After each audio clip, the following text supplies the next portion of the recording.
Bismillah, apa yang dimaksud dengan Wahabi Ustadz?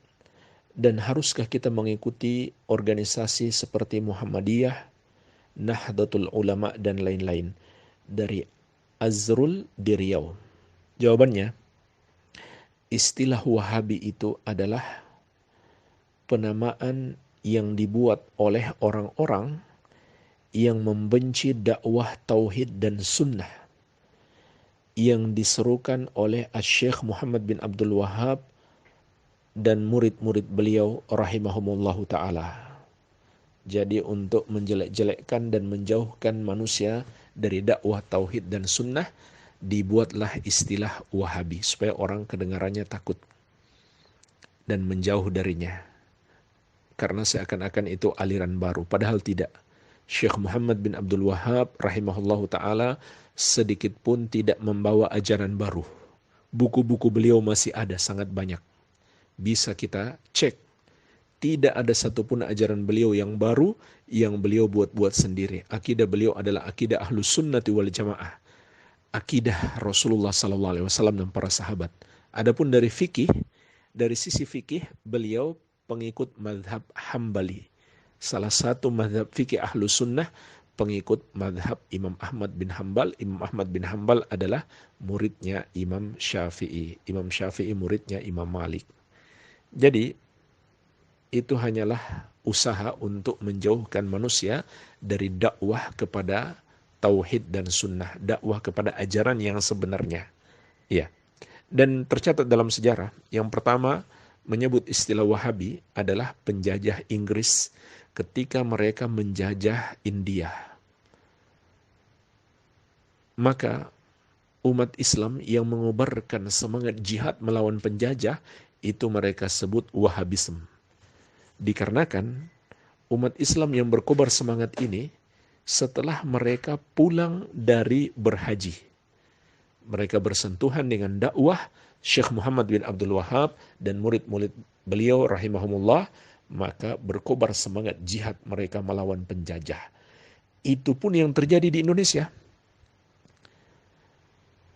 Tuanku Imam Bonjol setelah berguru kepada para kiai yang belajar di Makkah dan Madinah, maka kemudian berkobar semangat jihad beliau.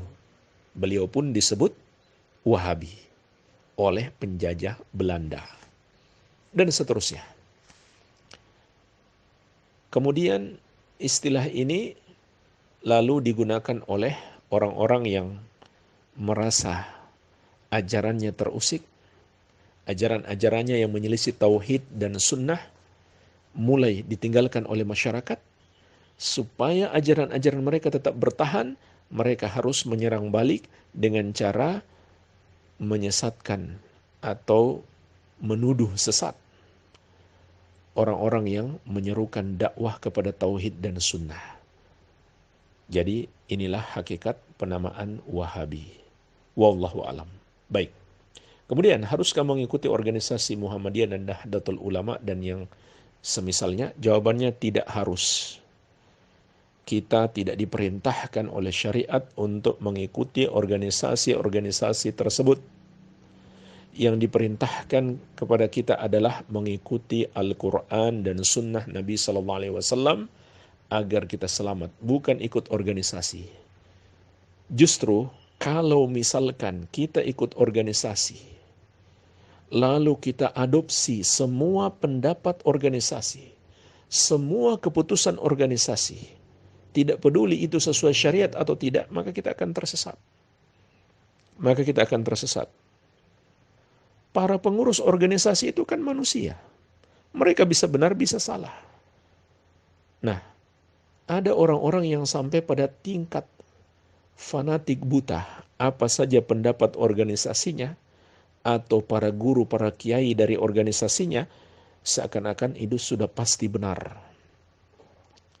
Dan ketika dia mendapatkan pendapat gurunya, pendapat ormasnya bertentangan dengan satu ayat atau satu hadis, ternyata dia lebih mengutamakan ikut pendapat organisasinya atau guru-gurunya atau kiainya. Ini namanya fanatisme tercela.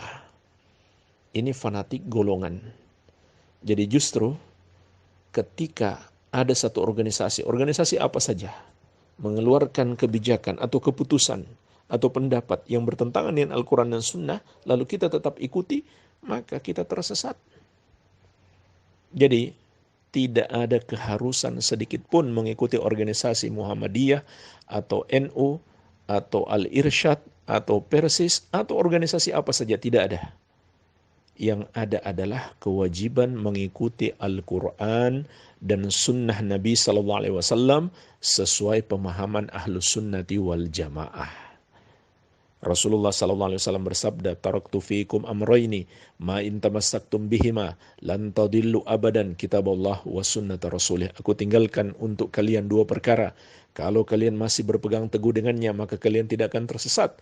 Kitab Allah atau Al-Quranul Karim dan sunnah Rasulnya atau hadis-hadis beliau SAW.